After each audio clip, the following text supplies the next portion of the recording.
Welcome to Getting Ghosted. This is an Intuitive Soul Collective podcast, and I'm your host, Allie Horner. Welcome back. I am excited to get started on this episode. So today, I got this idea, and it actually came from one of my spirit buddies, and he just kind of popped it in, and he said, what a lot of people are wondering about are like, what are some of the signs that you might be a medium? And I thought, well, hot diggity dog damn, that is something that I love to talk about and that I love to teach about. So let's talk about it. So I know for me what my experience was, and I've also talked to countless people about what their experiences were when they started to open up to their mediumship. I've also done tons of readings over the last 10 years in which people's guides have come through and pointed out to the person, hey, like, you're not crazy, you're not cuckoo for Cocoa Puffs, you're not loco, you are a medium. So you're not imagining what you're experiencing, and what you're experiencing is not exactly uncommon, though there can be kind of unique experiences within the mediumship world. There tends to be a lot of things in common. So let's talk about them. Now, one of the main things that I see come through in readings a lot, and that my guides talk about a lot with me, is a lot of people feel a presence. They just shrink away from it, or they get scared by it because they don't understand what it is. And it's not scary and it's not bad, but it scares them regardless, usually because of a lot of our movies and media and books and campfire stories about ghosts and haunted houses and all that type of stuff. And so it tends to really freak people out, especially when they're kids that they don't understand, and they're like, well, I only know what I can see in front of me. And so the second I see something that seems a little bit different than what I'm used to, or it feels different than what I'm used to, I'm going to freak out. Right. So, and that's how a lot of people's brains are kind of wired. And that's also what they're taught by, people who don't intend to harm them or scare them. And sometimes they do, but usually it's people who are well-meaning adults, and also have some ingrained beliefs that are a little bit funky about working with the other side, or ghosts and spirits and things like that. So but one of the big things that they're pointing out is clairsentience, and that's when you're able to feel that spirit energy. And so we use all 5 of our senses. It's just which one are we most dominant in. So clairsentience is a big one.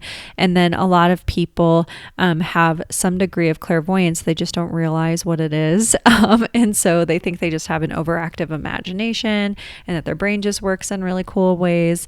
But one of the ways that clairvoyance shows up when it's specifically when you're seeing a spirit is that you're not always going to see the spirit in front of you. You might see an image of them in almost like what is kind of like a third eye way, where for me, for example, and for many people, we see them almost up against like a white background or a white screen.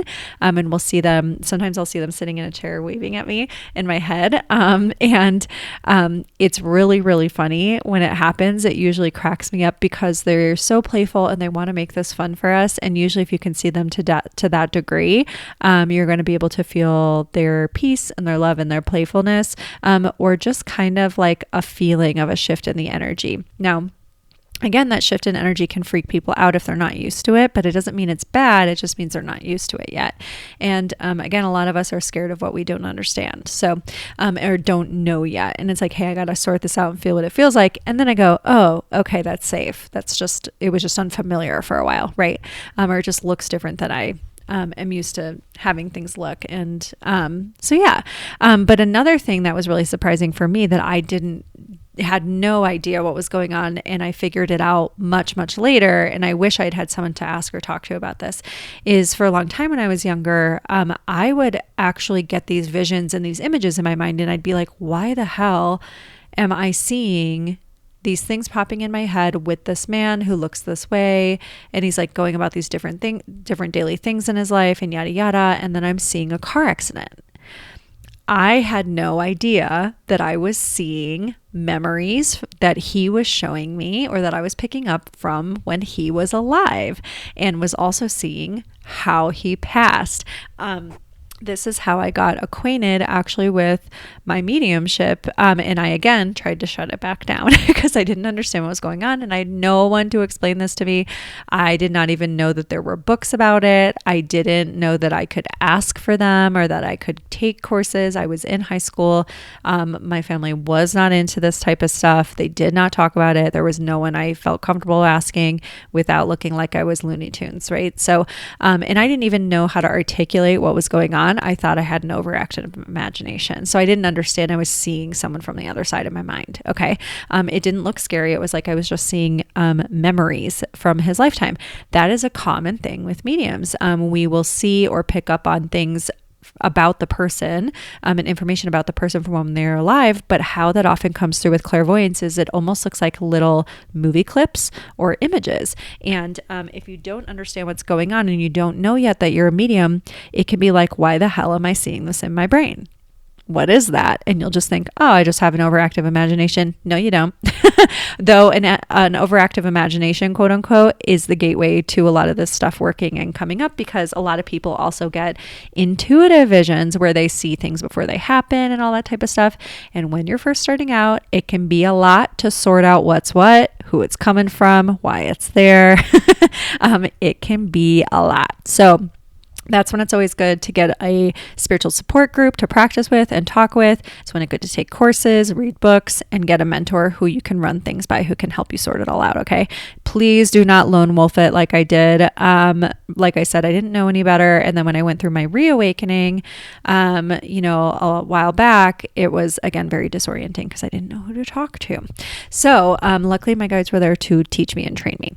Now, again, like people will see flashes of images or visions, and these can be memories, symbols from the person's life, things that were important to them, like a specific car or an activity that they did, something they wore, like a watch, or a way that they dressed. And something else that'll happen is that you can even have senses overlap and combine and heighten. So like maybe you see an image, I'm seeing an image of one of my grandparents combing his hair back, but I'm just seeing that if you were standing really up close by the back of his head, and I'm seeing him combing his hair and I can smell the hair gel.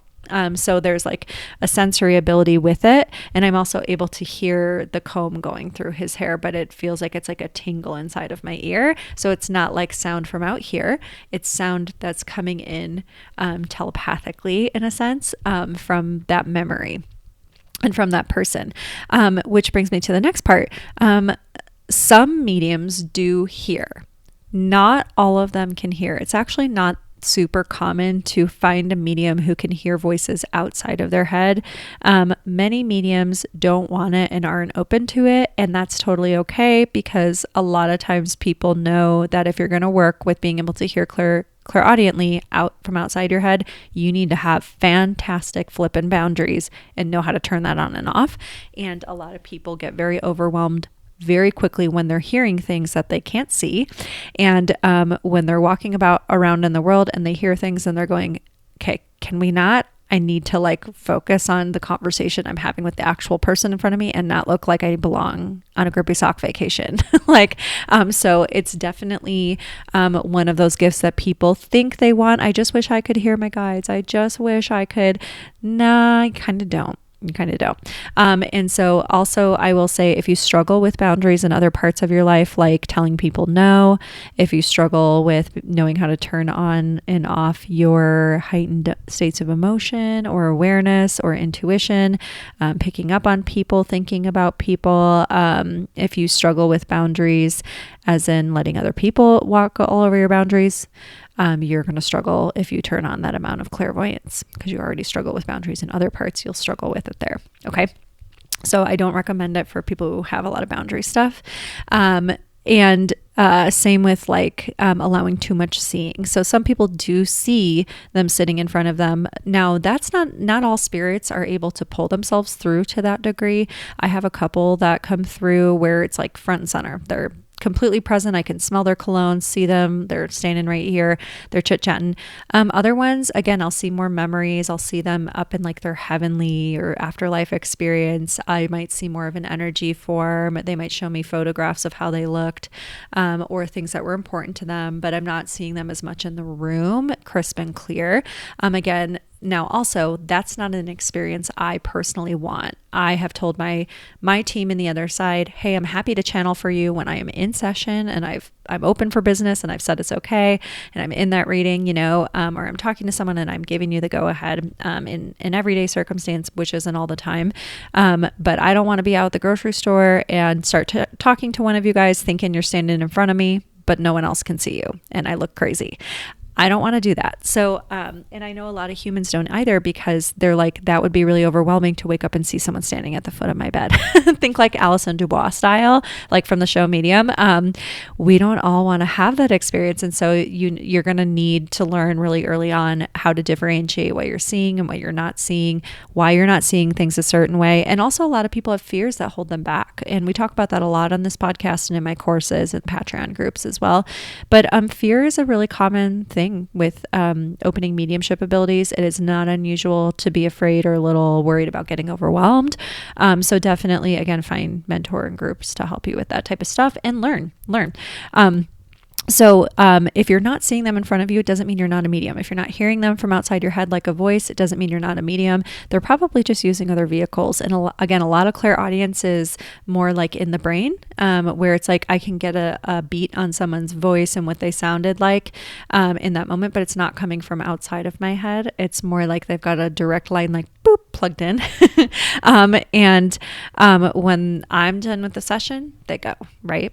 And same thing with the seeing and having them around. I don't like them being like, showing up like I walk around the corner and they're right there. I'm not cool with that.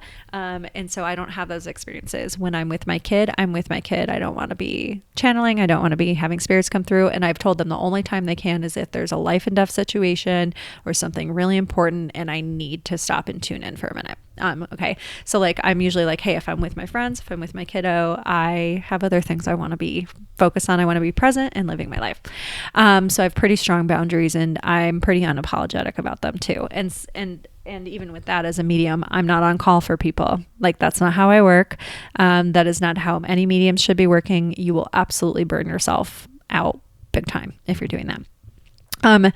So that said, you can also, a lot of mediums, they have the experience of, and this is like kind of interesting, but they'll have the experience of picking up on someone and kind of getting inklings about their presence or hearing from them in a dream or, during another channeling session or when they're tuning in meditation. The other side or that one being or person may introduce themselves early. That certainly does happen to me when I'm saying, hey, my door's open. What do I need to bring through? What do I need to hear? My guides are great gatekeepers and I ask them to do that and have them do that. So they know like there's nothing ever that's going to come through that's, going to upset me. But often I will have someone's loved one come to me and say, hey, you're going to meet my friend or you're going to meet my daughter soon or you're going to channel so-and-so for me very, very, very soon here. I don't always, I can't always control the meeting of that person if they're going to ask for that reading right away. Often when that person comes in, I usually forget that they've come in, but I do pick up certain names ahead of time. So that's not uncommon with mediumship, is hearing names or getting little inklings and being like, why am I thinking about this? Or what is this popping in my head? But not knowing who or what it connects to just yet. That's okay. That happens. It's not that uncommon. Again, if you don't want to have that experience, make it clear to the other side they can't come through unless you're open to channel, okay? And turn your psychic senses off, etc. Now, there might be other times where they kind of jump over that boundary, and I've made it clear to them only if it's absolutely necessary. And you can do the same thing with them. You're allowed to have that boundary, okay? Now, so again, like I often won't make the connection of, wait, who is this? Like, oh yeah, Jesse. So actually like there was one guy on the other side who came through and he said, you're going to meet my friend soon. And I remember exactly like what he looked like, backwards hat, brown hair, what he was wearing, all this stuff. And he gave me the name Jesse. And it was very clear, excuse me guys. it was very clear he had overdosed, and he was pretty young. And I didn't understand right away who he was connected to. And he said, "You're going to meet my friend soon." And within the next like 6 months-ish, I want to say, I did end up meeting his friend, and she ended up becoming one of my good friends. And a couple months after I met her, we were out having drinks, and she said, "So you're a medium, right?" And I was like, "Yeah, yeah." And I don't always tell people that right away, because I just like want to make normal friends, and I don't want, I'll get into reasons why later, but I don't always want it to be the focus of the conversation. Like, I'm usually just trying to get to know people, and enjoy hanging with them and not have the focus go on that. So, but she said, "So you're a medium, right?" And she was like, "Do you think you could connect to my friend who passed? His name is Jesse." And immediately he showed right up, and I went, "Oh my gosh. He came through a while back, and he said I was going to meet you. I just didn't put it together that you were that person until you just asked and he came in." And, he waited because he knew she was going to ask it. But it was super, super cool. Just seeing like that they come in and introduce themselves ahead of time. And they're also helping some of us connect on earth with other friends and practitioners or people that we need to talk to get the next steps on our path, or we need to give them some sort of information for their path, or become lifelong buddies with, or bridesmaids to, or whatever. And so that can definitely happen. So for some of you, you may, if you're getting random names in your head and things like that, that can be mediumship, and it can be a signal from someone on the other side who is trying to contact you. So now another thing that happens a lot to people who don't realize that they're mediums is they might hear like really random stuff, like they might hear songs in their head, or they might hear movie lines in their head. Now, some of this can be a little pattern recognition-y and like OCD-ish type of stuff. So I don't want to get mixed in with that. OCD is very different from what I'm talking about. So I'm just going to say that right now. It's a very different feeling. It comes from a different place in the brain. It's not the same. Okay. But a lot of times people who are mediums, who are more clairaudient, will get actually songs in their minds over and over, but it'll only be one specific line in the song, and that line might repeat. And it's almost like it comes in as an answer to a question. Or what happens for me is I will have guides or loved ones bring through certain songs that are meaningful to the person I'm reading for, or they're meaningful to the person that's on the other side. Like, that's the type of music that they liked. I had someone come through and bring me tons of 90s music and their friend was like, "Oh yeah, they loved that type of stuff." For example, like when I hear people from a certain generation, or I'm bringing through someone from a certain generation, the music they might give me is completely different. It's like Frank Sinatra and Dino and some Bing Crosby and Rosemary Clooney. And like, it's going to be completely different, for example, and that's just an example from my great grandparents. But it's going to be that type of stuff versus someone who maybe was alive and their favorite musical time period that they played at home, in front of their daughter that I'm doing the reading for, was like, 70s, like classic rock. And so then the daughter will be like, "Yep, that was them. They love that type of music." So now when you're first becoming a medium and you don't know that you are one yet, you might be picking up stuff because it's from that being, and it's something that was special to them from their lifetime. And so if you have a lot of random songs, it's not always a spirit, but it can be a spirit. Okay. Your job is to let it come in. Don't try to interpret it. Don't try to figure it out right away. Okay. Now, another thing that happens to people, and this is kind of a fun and interesting one, is spirit smells. They will get smells like colognes, perfumes, even things like buttered toast or bacon. And it'll be the main thing is like, it's going to be a split second, really strong smell, almost like you walked through that spirit's energy. And like so say like your boyfriend's wearing cologne, or your girlfriend's wearing a really great perfume or whatever, and you walk right through it, like walk right by them, and it's like it just like smacks you in the face, that type of feeling. That happens to people, but with spirit smell. And it might even be more unique things. So like, for example, like you can get certain smells that have to do with something the person loved, like a hobby. So if they love to fix cars, you might smell oil or gasoline for a split second. If My friend on the other side was talking about how he smoked a lot of weed when he was alive, and he makes jokes about smoking the reefer, as he says.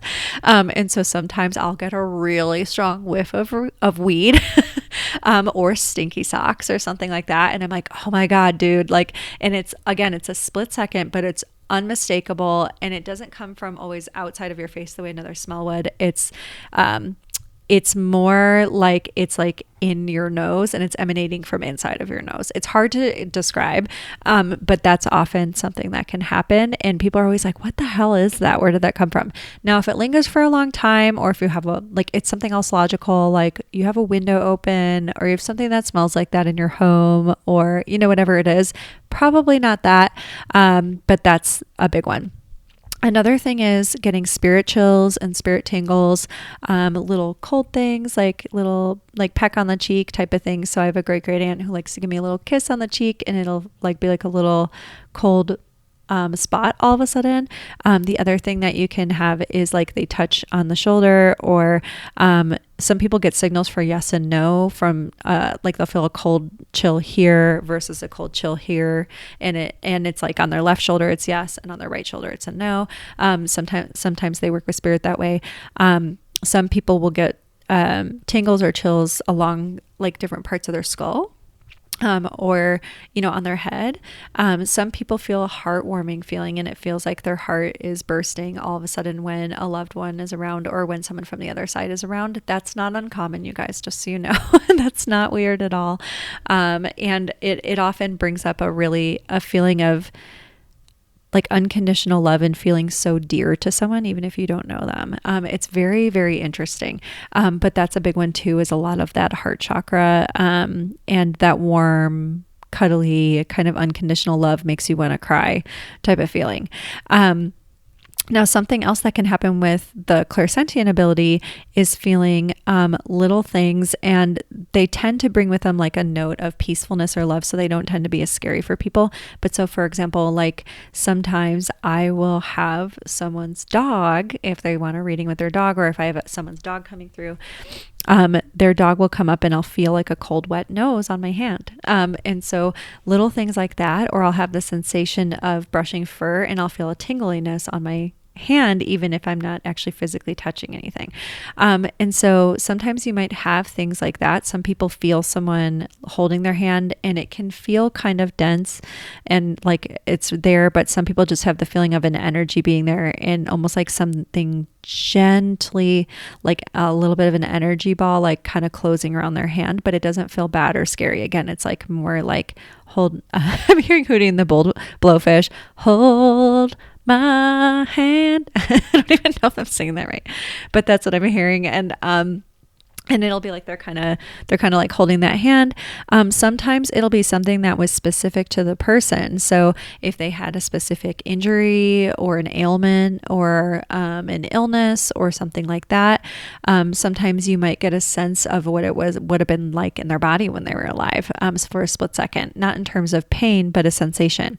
That's another thing with clairsentience, is sometimes if you don't know how it works, it can be a little upsetting at first, but sometimes what people pick up from the other side that scares them, that actually really isn't scary. It's just them trying to show you something about their life, is that sometimes you can feel a sensation in your body that corresponds to how they passed. And that's not a bad spirit. That's not a negative entity or negative energy. It's just them trying to give you a very strong clue so that you know it's them. Like, so that you know, hey, this is a spirit showing me how they passed or talking to me. This has to do with memory. It's not them trying to hurt me or make me feel bad. So you're not going to feel the physical pain they were in, just to be clear. So for example, like when I've picked up on someone who had cancer, for example, and it spread all over, I will see like an energy map of it in my brain sometimes. And I'll often feel, ooh, this feels like it started, I'll feel like a pressure in my right breast, and then I'll feel pressure spreading throughout my body. I might feel a feeling of nausea for a split second, or feeling in my stomach, and it'll become very clear to me, especially I'll get like, it's more like feelings of pressure, not pain, all of a sudden in different parts of my body. And it's showing me, hey, this person had breast cancer and it metastasized. And then I might get like the breast cancer pink ribbon, right? So you might also have, for example, I had someone who died from smoke inhalation. And so all of a sudden my lungs felt like they had a lot of pressure in them. Again, that wasn't scary. It was just an indicator of, hey, this person had, this is how they passed. They're trying to make it clear so that I know who they are, and so that the person receiving the reading knows who they are too, and can say, yes, that's definitely them. Same thing with heart attack. They might show me like the chest, and they might show me a line down it, especially if they had surgery or a bypass or something. And then I will feel a pressure like in my heart, but it doesn't hurt. It just feels like a pressure all of a sudden. And again, it's clairsentient, so it's not going to actually hurt you or actually cause any health problems for you. But I'll pick up on that. And so it's something where it's kind of like you can have that feeling. And again, if you're not used to it, you might get scared by it, but it's not there to scare you. It's there as almost like they're trying to give you information about themselves. You can also say to them, hey, I'm not comfortable hearing about how you passed. That's triggering for me. Please don't do that. Or I'm not comfortable, feeling those certain things. Please don't pass that to me. In terms of the memories that are getting sent, etc. They can't control everything, but they can pull back their energy a little bit to help you out. Now, something else is that is very common for budding mediums that I think they don't understand. And it's, again, it doesn't need to be scary, but you do need to understand it and be educated on it, is that it's really common for people who are mediums to first think that they're empaths. Now, we're all empaths. Everyone's an empath. It's not a special thing. It's not a different thing, but it is a really, it's almost like you have a heightened ability that everyone else has. They're just shutting it down all the time. And that's because it's very uncomfortable to be in the physical when you are a multidimensional being, which we all are. So, but what this means is sometimes empaths think they're only picking up on other people's feelings and emotions or energy in a room, as in like the atmosphere in this room is kind of wonky. I hate to tell you guys, but you're picking up on spirit energy a lot. Now, I want to make this really clear because I think that this is a huge, huge misunderstanding and misconception with spirit. My guides have taught me so much about this because part of my deal here on earth is I'm here to help people with these types of things and help with the consciousness shift, which means clearing up some misconceptions. When you are picking up on someone from the other side, and this happened to me when I was reawakening my gifts and I had no idea what was going on and I had no one to ask, so I had to figure this out the hard way with my guides' help. I started picking up on someone who had passed who was very well known. I could feel them standing next to me, but I would look and they weren't there, but I swore they were there. I knew who it was. I felt a brotherly love type of energy from them, like they were watching over me, almost a fondness. It was very weird because I had never met them when they were alive, nor was I any sort of super fan of theirs. And I was not like super aware of their career. I just knew who they were when they were alive. And so they absolutely were like coming through, and I went and had that confirmed by a medium. And she was like, you're not crazy, you're a medium. And I went, okay. So now the store is opening. And so, but what happened for a while was I would feel them there, I would sense them there, and I didn't know what to do because I was crying and crying and crying. Like I felt like I was losing my marbles, right? And I remember sitting in my pantry at my old home, and I was sitting there just sobbing, and I was going, I don't understand why I'm feeling so much grief over someone that I never knew who passed years ago. I mean, I wasn't a big fan of their career. There's no logical reason like why I would be so upset about this. And I didn't understand, but I had felt like they were like a brother to me. I just had never known them. Like I felt like, oh, of course we're connected. But it was the most bizarre feeling. Okay. The most bizarre feeling. It took me, I cannot tell you how much time to figure out that the reason I was picking up all of this tremendous amount of grief and was grieving them almost as though I had known them personally that whole entire first month of my awakening was that I was picking up on all of the grief from all of the humans who knew about them, who were still grieving them. And who had projected all of these human emotions of grief. It wasn't the spirit themselves. The spirit themselves is not grieving. They're not angry. They don't carry those emotions. Humans pick up on the human emotions of all the people and how they felt about them when they were alive and how they felt about them upon their passing and everything. So I was having all of these mixed emotions because suddenly it was like I was wading through this giant puddle of energy and emotions from human beings that were still alive that had been projected at this spirit or at this person before and after they passed. And now that's not the spirit's fault. They're just existing in pure unconditional love, but I didn't know. I didn't know any better at that time. So I was like, why do I have all this grief over someone I don't know? I felt like I was going to lose it.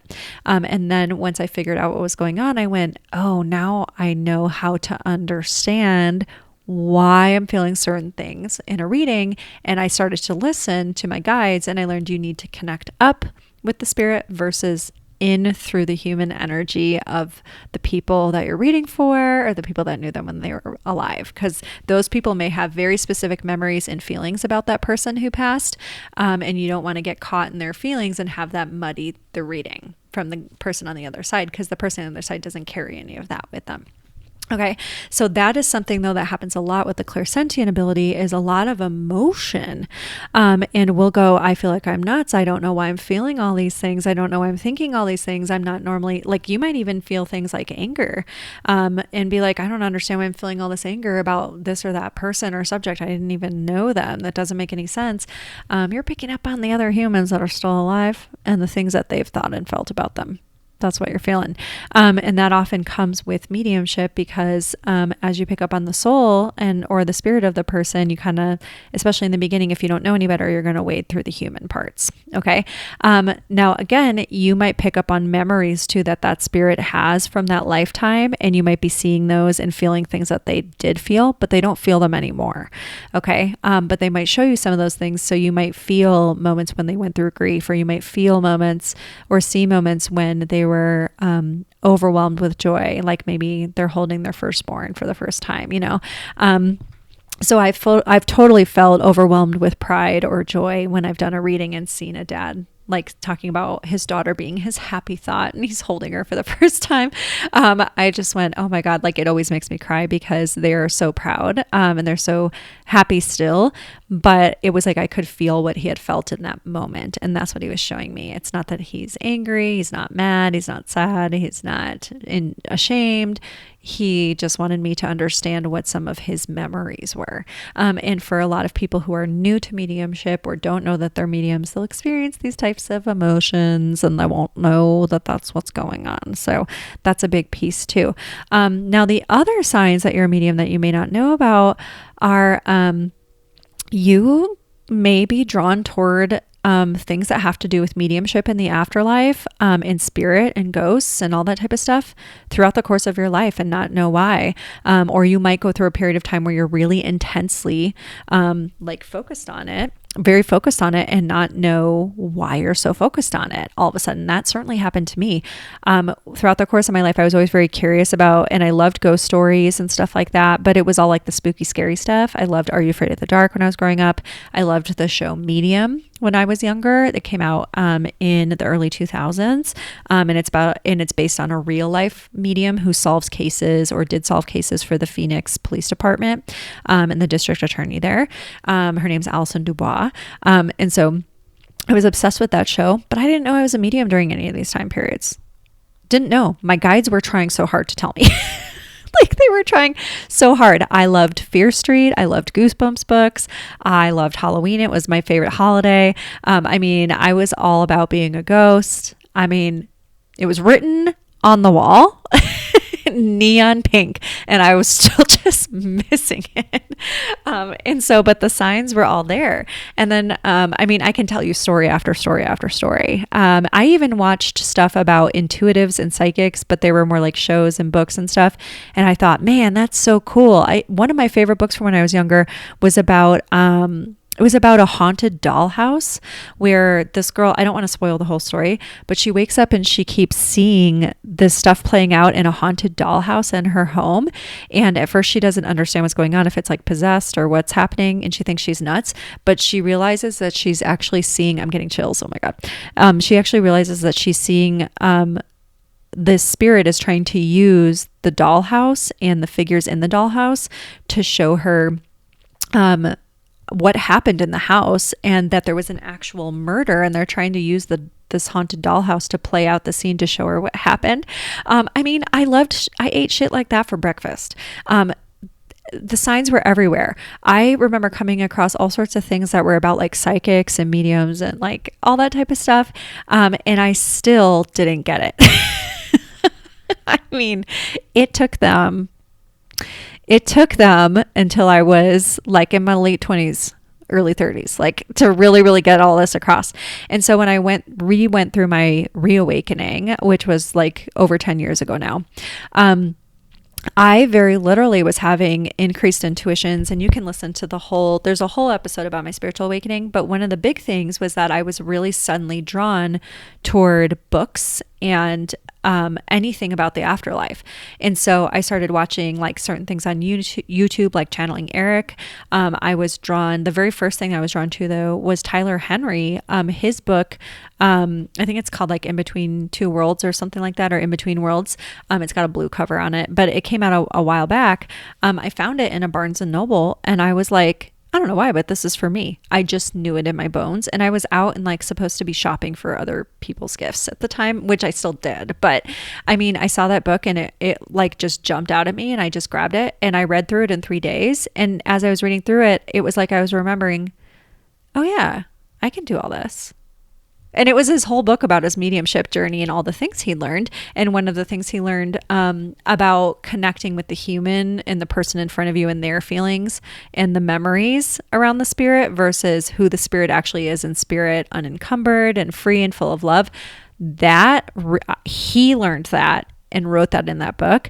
And it was vital in my experience during my awakening to have that in there. And then I also came across like Laura Lynn Jackson's book really shortly after that. Like that book followed me places. I tried not to read it. And then The Light Between Us. And finally I was like, okay, yeah, that's it. We got to do this. So I read it, and I read that one again, and like Tyler Henry's and Laura Lynn Jackson's like took me maybe like 3 days tops to finish each of them. And so that's how I knew, like, I just went, yeah, something's going on here with me. There's something happening. And my reawakening was very quick. For those of you guys who didn't hear that story, you can go listen to that podcast episode. But that all the signs were all there. And suddenly I was like, you couldn't keep me away from stuff about the afterlife. And the more that I learned it was like, it only took like me watching like 1 or 2 of these like Channeling Eric videos and like reading 1 or 2 of these books. And I was starting to channel right away. Like right away, I was getting dreams. I was getting messages from the other side. I was seeing things, and the books were almost like helping to soothe me. From what I understand, and what I understand is that Laura Lynn Jackson's book really helped create a really good foundation going into my mediumship, because this was right at the beginning of it. And for me, it was like I went to sleep one night and I woke up the next day knowing I was a medium and having experiences, and like full blown open door. And so these books really helped to ground me in. It was like they gave me the right information at the right time, right as everything was opening. But that was like a big sign of like, here we go, we're ramping up. And so that's not an uncommon thing to see for people who are mediums, is that they start to get really drawn towards things. They start to want readings. They start to want to take courses, and they want to learn more, and they want to absorb material about the other side. You may even play with like the folklore aspects of it, like I did, where, you know, like I said, like all the scary, spooky stories type of stuff that's not really as true, or has like it's not like the ghosts or the spirits doing that, but I played with like, you know, what does the culture think of this type of stuff? Because that's the access I had to it. And my guides were trying to give me signs and intuitions like, hey, like, you're a medium. And then they even put NDE stuff in front of me. Like, I was like, oh man, I remember reading some of this stuff when I was younger. And it was like I had forgotten about it or blocked it out. And so that's another big thing that happens, is you start to get drawn into that type of stuff and curious about it. So if you're curious, I do have my Patreon group. I do have the Art of Clear Channeling course. And then we have some really good masterclasses happening and really fun stuff, again, in the Patreon that can help you if you are like, I'm pretty sure I'm a medium. I need some support. I want to learn. I have some good classes coming up to help you guys with channeling. So I am curious, do you want another part on this? Maybe I'll do a part 2 on this episode. what were your signs for those of you guys who realized you were mediums? What was happening for you? I should mention too, a lot of people, they don't realize that they're having spirit connection because they don't know who they're connecting to right away. But they might have dreams where messages come through. And it's almost like they get like visitations and they'll have people popping into their dreams that they don't know. That can be a visitation. It feels like a visitation and it's going to feel very loving or very clear. But almost like where did that come from? But it's not scary. So it's another big one that can happen. I will come back and maybe I'll do a part 2 on this or break this into a couple fun episodes. But I'm curious what you guys experienced when you started to realize you were a medium. Did it rattle you to your bones? Did you go through the fear phase like we all do? I definitely went through it. Did you deal with it okay? What helped you the most? Feel free to share in the Patreon group. I do have a free group and then I have a couple of paid groups, but we've got lots of space to discuss and talk about all these things in there. So feel free to come and share with us in there. I'll link it up in the show notes. And thank you guys all so much for listening to this episode. Bye.